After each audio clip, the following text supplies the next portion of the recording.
ഈ കാരണവരെ നിങ്ങൾ അറിയും.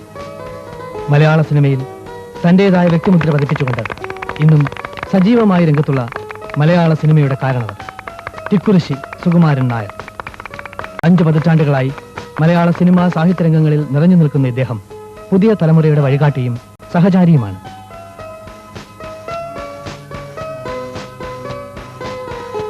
തിക്കുറിശ്ശിയുടെ ചരിത്രം മലയാള സിനിമയുടെയും ചരിത്രമാണ്. ഇന്നത്തെ കന്യാകുമാരി ജില്ലയിൽപ്പെട്ട തിക്കുറിശ്ശി എന്ന ഗ്രാമം, ഇവിടെയാണ് 1916 ഒക്ടോബറിൽ സുകുമാരൻ നായർ ജനിച്ചത്.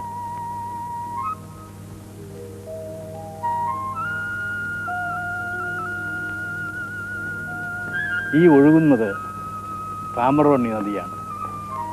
ഈ നദിയുടെ മാവേലിപ്പാട്ട് പാടുന്ന ഓളങ്ങളും വെളുക്കച്ചിരിക്കുന്ന വെൺമണൽ തരികളും ശത്രുക്കളെപ്പോലും തലയാട്ടി ക്ഷണിക്കുന്ന കൽപ്പകതരുക്കളും പച്ച വിരിച്ച നെൽപ്പാടങ്ങളും ഒക്കെ ചേർന്ന് എന്നെ ഒരു കവിയാക്കി, ഒരു കലാകാരനാക്കി.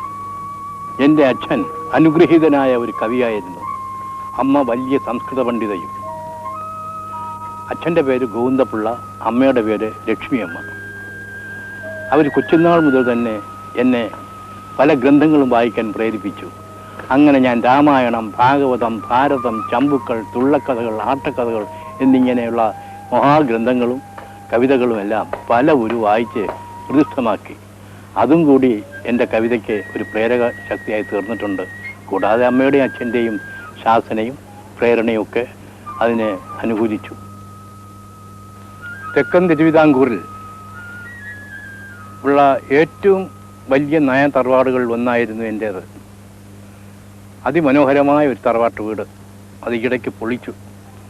അതിനു മുമ്പേ തന്നെ ഞാൻ വെച്ചതാണ് ഈ വീട്. ഈ നിൽക്കുന്നത് എൻ്റെ കുട്ടിക്കാലം മുതൽ എനിക്കുള്ള ഒരു ആത്മസുഹൃത്താണ്, ഒരിക്കലും വിട്ടുപിരിക്കാത്തൊരു സുഹൃത്ത്. കഴിഞ്ഞ തലമുറയിൽ ഞങ്ങൾ രണ്ടുപേരെ ഇപ്പോൾ വയസ്സന്മാരായിട്ട് ജീവിച്ചിരിപ്പുള്ളൂ എന്ന് തോന്നുന്നു. ഞാൻ 1, 2, 3 ക്ലാസ്സുകളിൽ പോയിട്ടില്ല. അത് വീട്ടിൽ നിന്നാണ് പഠിക്കുന്നത്. അത് കഴിഞ്ഞ് 4ാം ക്ലാസ്സിൽ കൊണ്ടും ചേർത്തത് ഈ സ്കൂളിലാണ്. ഇവിടെയാണ് 4ാം ക്ലാസ് പൂർത്തിയാക്കിയത്. പിന്നെ ഞാൻ മാർത്താണ്ഡം ഇംഗ്ലീഷ് ഹൈസ്കൂളിൽ ചേർന്നു. കവിതയിലൂടെ, നാടകത്തിലൂടെ, അഭിനയത്തിലൂടെ സുകുമാരൻ നായർ കലാജീവിതത്തിന്റെ പടികൾ ഓരോന്നായി കയറുകയായിരുന്നു. പക്ഷേ അധികകാലം എൻ്റെ നാട്ടിൽ എനിക്ക് കലാപ്രവർത്തനം തുടരാൻ കഴിഞ്ഞില്ല. എൻ്റെ അനുജത്തി ഓമന കുഞ്ഞമ്മയുടെ ഉപരിപഠനാർത്ഥം ഞങ്ങൾ എല്ലാവരും കുടുംബത്തോടെ തിരുവനന്തപുരത്ത് താമസം മാറ്റി. ഒരു കണക്കിന് ആ മാറ്റം എൻ്റെ കലാപരമായ പ്രവർത്തനങ്ങൾക്ക് ഒരു അനുഗ്രഹമായി തീർന്നു എന്ന് വേണം പറയൂ. നാടകരംഗത്ത് നായകനായി രംഗപ്രവേശം ചെയ്ത സുകുമാരൻ നായർ നടൻ എന്ന നിലയിൽ പ്രശസ്തനായി. തിരുവനന്തപുരത്ത് വന്നതിന് ശേഷം ഞാൻ ധാരാളം നാടകങ്ങളിൽ അഭിനയിക്കുകയുണ്ടായി. തിരുനാൾ വാരത്തിലാണ് നാടകങ്ങളോട് അവതരിപ്പിക്കുന്നത് കൂടുതലും. VJT ഹാളിൽ Kuttanad Ramakrishnapillai, Kainikkara Kumarapillai sir, Padmanapillai sir, NB Chellappan നായരുചേട്ടൻ, KV നീലകണ്ഠൻ നായരുചേട്ടൻ, PK വിക്രമൻ നായർ, ഗുപ്തൻ നായർ, TN ഗോപിനാഥൻ നായർ, ഇവരോടൊക്കെ ഞാൻ നാടകം അഭിനയിച്ചിട്ടുണ്ട്. മിക്കവാറും നായകന്റെ വേഷമാണ് എനിക്ക് കിട്ടാറുള്ളത്. അക്കാലത്തെ പറ്റി കവിയും നടനും നാടകകൃത്തുമൊക്കെയായ TN ഗോപിനാഥൻ നായർ. കവിതകളിൽ ആകൃഷ്ടനായ ഒരു ആസ്വാദകൻ എന്ന നിലയിലാണ് തിരുവട്ടാറിൽ നിന്ന് വന്ന ഗ്രാമീണ ശുദ്ധനായ ആ തിക്കുറിശ്ശി എന്നെ വീട്ടിൽ വന്ന് കണ്ട് പരിചയപ്പെട്ടത്. ആ പരിചയം നാൾ ചെല്ലുന്തോറും പ്രവൃദ്ധമായി വരികയും ചെയ്തു. ആ ഇടയ്ക്ക് ഞാൻ എഴുതിയ നിലാവുന്നതിൽ, പൂക്കാരി തുടങ്ങിയിട്ടുള്ള നാടകങ്ങൾ പ്രധാന ഭാഗം അഭിനയിച്ച് എൻ്റെ നാടകങ്ങൾക്ക് പ്രശസ്തി ഉണ്ടാക്കിയതും തിക്കുറിശ്ശിയാണ്. മറക്കാനൊക്കില്ല. അക്കാലത്ത് വടക്കമ്പറവൂർ വെച്ച് നടന്ന സാഹിത്യപരിഷത്തിൻ്റെ രജത ജൂബിലി മഹോത്സവത്തിൽ കുട്ടനാട്ട് രാമകൃഷ്ണപിള്ളയുടെ നിഴലുകൾ എന്ന നാടകത്തിൽ ഞാൻ നായകനായിട്ട് അഭിനയിച്ചു. ആ അഭിനയം മഹാകവി വള്ളത്തോള്, പള്ളത്തുരാമൻ ഇവരെല്ലാം കണ്ട് എന്നെ വളരെയധികം പ്രശംസിക്കുകയുണ്ടായി. അക്കാലത്ത് എനിക്ക് നമ്മുടെ തിരുവിതാംകൂറിലെ ഏറ്റവും ഉന്നതമായ ഒരു നായർ കുടുംബമാണ് സമുദായത്തിൽ തറവാട്. അവിടെ നിന്നും വിവാഹം ചെയ്യുവാനുള്ളൊരു ഭാഗ്യവും ലഭിച്ചു. ഞാൻ ഒരു 18-20 വയസ്സിനകത്ത് കലാകാരൻ, മരീചിക എന്നീ 2 നാടകങ്ങൾ എഴുതിയിട്ടുണ്ട്. പക്ഷെ 1945 ഞാൻ സ്ത്രീ എന്നൊരു നാടകം എഴുതി. അങ്ങനെ ആ നാടകത്തിൽ ഞാൻ നായകൻ്റെ വേഷമെടുത്ത് അഭിനയിക്കുകയും ചെയ്തു. അതിനുശേഷം മായ, മാതൃക, ബ്രഹ്മചാരി, ജീവിതയാത്ര, ഇങ്ങനെ മൊത്തം 5 നാടകങ്ങൾ. ഓരോ കൊല്ലവും ഓരോ അക്ഷരങ്ങൾ കൂട്ടി ഞാൻ നാടകങ്ങൾക്ക് നാമകരണം ചെയ്തു. ഒരു കീഴ്വഴക്കം, അതായത് ഹാർമോണിസ്റ്റ് മൃദംഗക്കാരനും സ്റ്റേജിൻ്റെ ഒരു വശം ഞാൻ അപഹരിച്ചെടുക്കുക. അത് ഞാൻ മാറ്റി അവരെ ആ 2 പേരെയും തിരശ്ശീലയുടെ പിന്നിലാക്കി. പിന്നീടൊന്ന് നായകൻ പാടിയേ തീരൂ എന്നൊരു നിർബന്ധമുണ്ട്. അതുകൊണ്ട് ഭാഗവതന്മാരായിരുന്നു മിക്കവാറും മിക്കവാറുമല്ല പൂർണ്ണമായും നായകൻ്റെ വേഷം എടുത്തിരുന്നത്. ഞാൻ അത് മാറ്റി പാടാത്ത നായകനെ സൃഷ്ടിച്ചു, പരിവർത്തനം വരുത്തി. കൂടാതെ എന്താണെന്ന് വെച്ചാൽ എൻ്റെ അവതരണ ശൈലി, അഭിനയത്തിൻ്റെ രീതി, കഥാ തന്തുവിനും ഇതിവൃത്തത്തിനും ഒക്കെ ഒരു മാറ്റം വരുത്തി. എൻ്റെ ആദ്യത്തെ പ്രൊഫഷണൽ നാടകമായ സ്ത്രീയിലെ നായിക ശ്രീമതി മാവലിക്കര പൊന്നമ്മയായിരുന്നു. ഞാൻ ആദ്യമായി ഒരു സ്ത്രീയോടുകൂടി അഭിനയിക്കുന്നതും മാവലിക്കര പൊന്നമ്മയോടാണ്. അതുവരെ ഞങ്ങളിവിടെ ഈ ആണുങ്ങളെ സ്ത്രീവേഷം കെട്ടിക്കുകയാണ് പതിവ്. തിക്കുറിശി സാറിന്റെ ആദ്യത്തെ നായികയാണ് ഞാൻ. സ്ത്രീ എന്ന നാടകം, അത് അദ്ദേഹം തന്നെ എഴുതിയ നാടകമാണ്.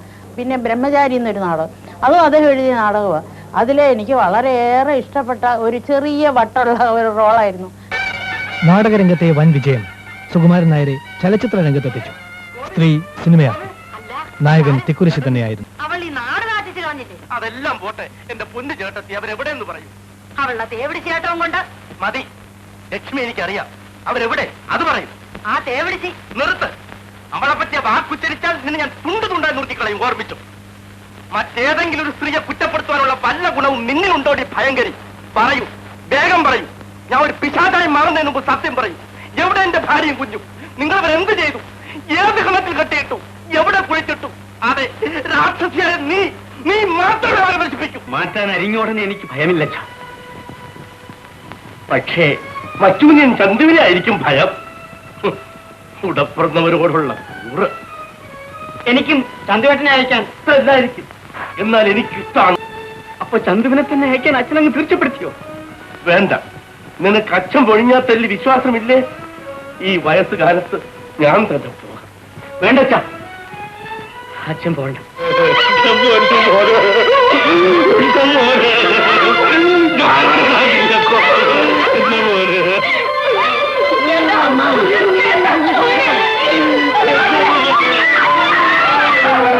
ജീവിത നൗകയുടെ കാലത്ത് തന്നെ നിർമ്മിച്ച ചിത്രമാണ് നവലോകം.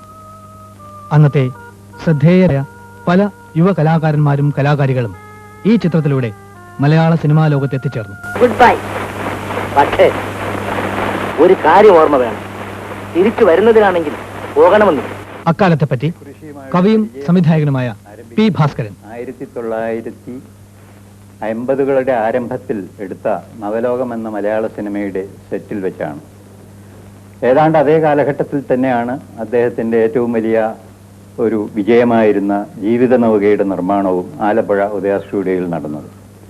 നവലോകത്തിലെ നായകനായിരുന്നു തിക്കുറിശി. നവലോകത്തിലെ ഗാനരചയിതാവായിട്ടാണ് ഞാൻ അവിടെ എത്തിയത്. തുടർന്ന് തിക്കുറിശി നിരവധി ചിത്രങ്ങളിൽ തന്റെ അഭിനയ പാഠവും പ്രകടമാക്കി.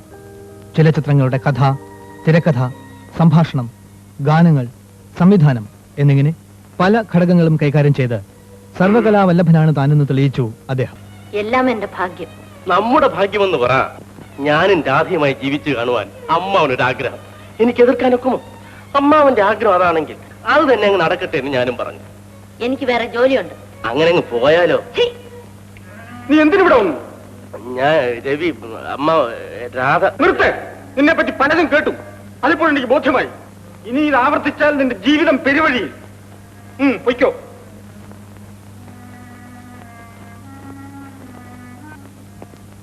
തിക്കുറിശിയെ പറ്റി ആറന്മുള പൊന്നമ്മ. നാടകം ജീവിതയാത്ര, അതിൽ ഞാനും തിക്കുറിശി ഒരുമിച്ച് അഭിനയിച്ചു. സിനിമാ രംഗത്ത് വന്നിട്ട് ഞാൻ അമ്മയായിട്ടും തിക്കുറിശി എൻ്റെ മകനായിട്ടും അഭിനയിച്ചു. അമ്മ എന്ന ചിത്രത്തിൽ എൻ്റെ അഭിനയ ജീവിതത്തിലെ ആദ്യത്തെ മകനും തിക്കുറിശി തന്നെയാണ്. അദ്ദേഹത്തിന് പത്മശ്രീ കിട്ടിയപ്പോൾ വന്ന അദ്ദേഹത്തിൻ്റെ അമ്മയില്ലാത്തത് കൊണ്ട് എൻ്റെ കാലിൽ തൊട്ട് നമസ്കരിച്ചു. അതും എനിക്കൊരു വലിയ ഒരു അഭിമാനമായിട്ട് തോന്നുന്നു. തിക്കുറിശിയുടെ മറ്റൊരു പ്രസിദ്ധ ചിത്രം ഹരിശ്ചന്ദ്ര. ജീവിതമെല്ലാം ആറടി മണ്ണിൽ നീറിയോടും ആത്മവിദ്യാലയമേ. മലയാള ചലച്ചിത്ര രംഗത്ത് തിക്കുരിശിയുമായി ഏറെ അടുപ്പമുള്ള പ്രശസ്ത നടൻ ബഹദൂർ. ഞാൻ അദ്ദേഹത്തെ പരിചയപ്പെടുന്നത് 1949 അന്ന് ഞാൻ ഫറൂഖ് കോളേജിൽ ഒരു വിദ്യാർത്ഥിയായിരുന്നു. എല്ലാവരും പരിചയപ്പെട്ട കൂട്ടത്തിൽ ഞാനും പരിചയപ്പെട്ടു. പിൽക്കാലത്ത് സിനിമയിൽ എത്തിച്ചേർന്ന ബഹദൂർ തിക്കുരിശിയെ ഗുരുസ്ഥാനീയനായിട്ടാണ് കാണുന്നത്. ഗുരു എന്നല്ല ഞാൻ വിളിക്കുന്നത്, അദ്ദേഹത്തെ ഗുഗുരു എന്നാണ്. ചലച്ചിത്ര രംഗത്ത് തിക്കുരിശി കൈകാര്യം ചെയ്യാത്ത കഥാപാത്രങ്ങളില്ല.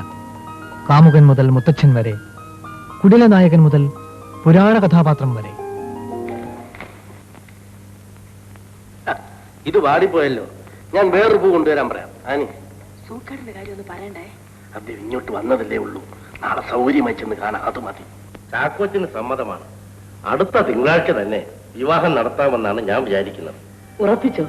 ഉറപ്പിക്കാനൊന്നുമില്ല, ഞങ്ങൾ തമ്മിൽ സംസാരിച്ചു കഴിഞ്ഞപ്പോൾ ഉറപ്പിച്ചതിന് തുല്യമാണ്.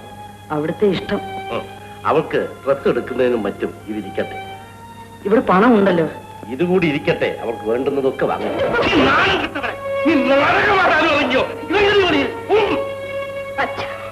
ഈ ഒരു നാടകത്തിൽ ഞാൻ അഭിനയിക്കാൻ ഏറ്റുപോയി. എന്താണ് നീ പറഞ്ഞ്? നീ ഏറ്റുപോയെന്നോ? നീ പ്ലാവൂട്ടിലെ പെണ്ണാണ്, നീ പരമുള്ളയുടെ മോളാ. ഇറങ്ങാനാ പറഞ്ഞത്, നിന്നോട് ഇറങ്ങാനാ പറഞ്ഞത്.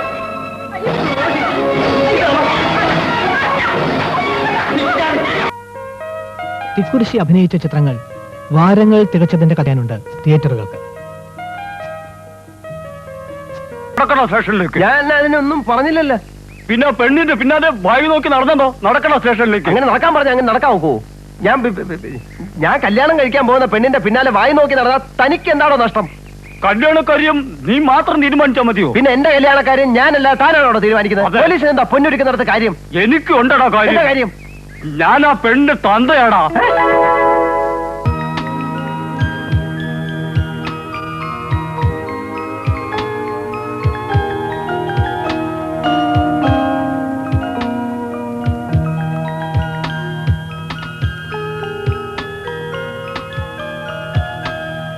ഓ, യോഹന്നാൻ സ്നാപകൻ വെറും ഒരു പാവം.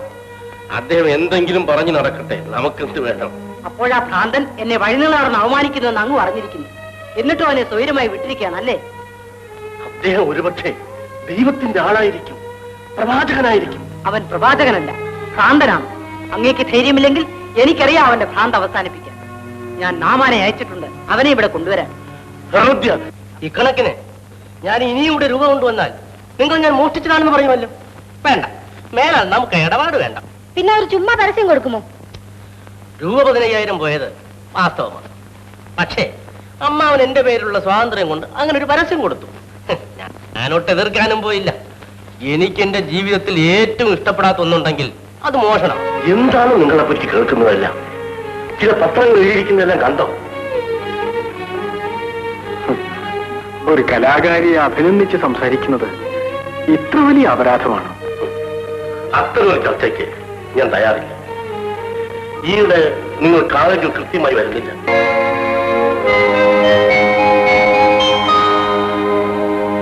നിന്നെപ്പോലെ ഇരിക്കുന്നു അല്ലേ? അതെ. എന്റെ മരിച്ചുപോയ മകൾ യമുനയുടെ ചിത്രമാണ്. യമുനയും നീയും ഒരുപോലെ ഇരിക്കും. അതുകൊണ്ട് നിന്നോട് എനിക്കൊരു പ്രത്യേക വാത്സല്യം തോന്നുന്നു. ഈ വീട് നിന്റേതാണെന്ന് വിചാരിച്ചു. നിന്നെ ഒരച്ഛനെ പോലെ സ്നേഹിക്കുവാൻ ഞാൻ ആഗ്രഹിക്കുന്നു. നിനക്കിഷ്ടമാണെങ്കിൽ എന്റെ മകളെന്ന നിലയിൽ നിനക്ക് വീട്ടിൽ എന്നും കഴിഞ്ഞുകൂടാ. അവര് വന്നു. വന്നോ?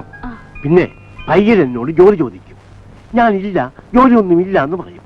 നീ അവനെ സപ്പോർട്ട് ചെയ്യുന്നത് പോലെ അയ്യോ കഷ്ടം, കൊടുക്കണം പ്ലീസ് എന്ന് പറയണം. ഏത് ഒന്ന് പറഞ്ഞേ? അയ്യോ കഷ്ടം, കൊടുക്കണം പ്ലീസ്. ജാനകി, മോളെ ജാനകി, ഇനി പുറത്തൂടെ പുറത്തൂടെ. ഈ നാളിൽ തനിക്ക് ഉദയനും ചാപ്പനും ആ കോട്ടയിൽ നിന്ന് തടിതപ്പി പോകുന്നേ ഉള്ളൂ. ഒരിക്കൽ പയ്യാമ്പള്ളി കണ്ടു, ശുദ്ധനായ കണ്ണവ തേനാലിക്ക് അത് കഴിഞ്ഞില്ല. ഈ നാട് കൃതി പിടിക്കണമോ പുന്നാവര കൂട്ടം നശിക്കണം. ആ കേളുമൂപ്പൻ ഒടുക്കണം. സത്യത്തിനും ധർമ്മത്തിനും വേണ്ടി വാളെടുക്കുന്നവർക്ക് ആ കോട്ടയിലെ കൊള്ളതായ്മ കണ്ടു നിൽക്കാൻ പറ്റില്ല.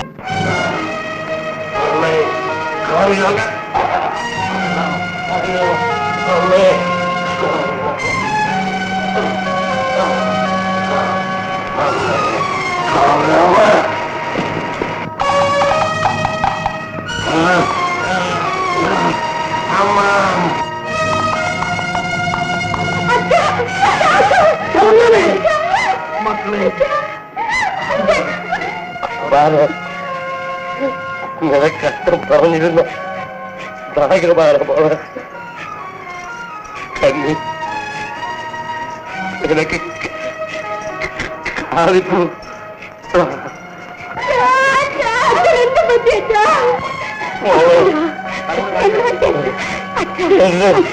ആ കറും ചെയ്ത്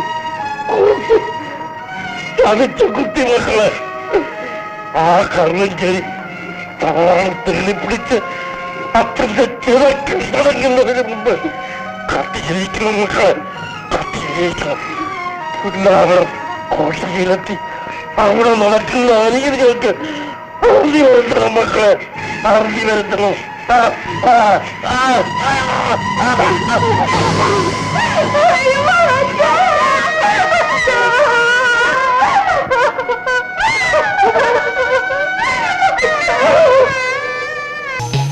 വല്യമ്പ്രാനെ പറഞ്ഞനോ? നിന്നെ കണ്ടിട്ട് ഒരുപാട് നാളായല്ലോ. ഇരിക്കും. അടിയെ ഇവിടെ നിന്നോളാമേ. അമ്മോ പണം വന്നേ. എന്തൊക്കെയാ പാണരെ വിശേഷങ്ങൾ? അമ്മോ തേക്കുമ്പോ ചെന്നാൽ എണ്ണ തരും, കോടി ഉടുക്കുമ്പോ ഒന്ന് തരും. ആ ഉണ്ണിയാർച്ച തമ്പുരാട്ടി മരിച്ചേ. അറിഞ്ഞടാ, ആരോമലും മരിച്ചു, എന്റെ ഉദയനും